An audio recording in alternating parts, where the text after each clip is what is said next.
Hello बच्चों, आज की वर्कशीट हमारी 104th है बच्चों। आज की वर्कशीट पुनरावृत्ति कार्य पत्र है आपका, जो कि 104 है।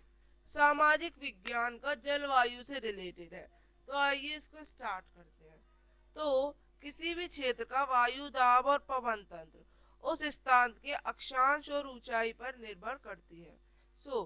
इस प्रकार ये तापमान और वर्षा के वितरण को प्रभावित करता है।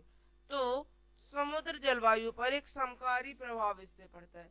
जैसे जैसे समुद्र से दूरी बढ़ती है, इसका प्रभाव कम होता, ठंडक बढ़ती जाती है। इस स्थिति को महाद्वीपीय अवस्था के रूप में जाना जाता है, जब गर्मियों के दौरान बहुत गर्म और सर्दियों के दौरान बहुत ठंडा होता है। तो उसको महाद्वीपीय अवस्था कहते हैं।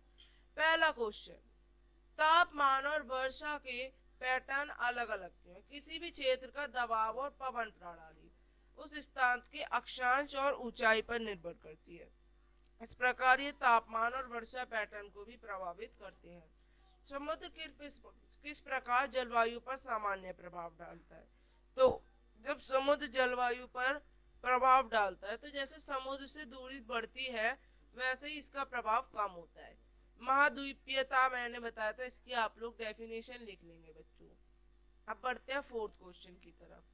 अब ये आपको फोर्थ, फिफ्थ और सिक्स्थ खुद करने हैं, ये आपके पैसेज में से नहीं है। भारत में वर्षा असमान रूप से वितरित क्यों है? तो असमान रूप से इसीलिए वितरित है, पहला अक्षांश विस्तार, थोड़ा सा डिस्क्राइब कर देंगे।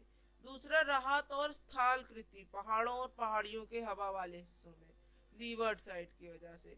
और तीसरा लिखेंगे, आप लोग क्या लिखेंगे? तीसरा आप लिखेंगे यहाँ पे समुद्र से दूरी, तो इससे लिखेंगे प्रभाव कम हो जाता है, लोग जो है यहाँ तक लिखेंगे, है ना। अब आगे बढ़ते हैं हम लोग फिफ्थ क्वेश्चन की तरफ। फिफ्थ क्वेश्चन है, पश्चिमी घाटी में पूर्वी घाटी की तुलना में अधिक वर्षा क्यों होती है?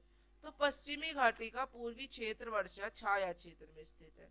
पश्चिमी घाट इतने ऊंचे होते हैं कि नमी से भरे दक्षिण पश्चिम हवाओं को पूर्वी ढलानों में जाने ही नहीं देते, है ना। यानी पूर्वी घाट में जाने ही नहीं देते।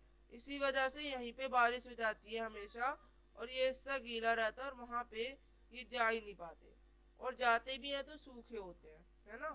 अब मॉनसून की क्रियाविधि को प्रभावित करने वाले किन्हीं तीन कारकों के नाम। सतह दबाव हवाएं, जेट स्ट्रीम और ऊपरी हवाएं, और पश्चिमी विक्षोभ और उष्णकटिबंधीय चक्रवात। तो इस तरह से आप लोग इस वर्कशीट में आंसर लिखेंगे। अब हम मिलेंगे आगे की वर्कशीट्स के संग बच्चों। बाय। चैनल को लाइक, सब्सक्राइब एंड शेयर करें।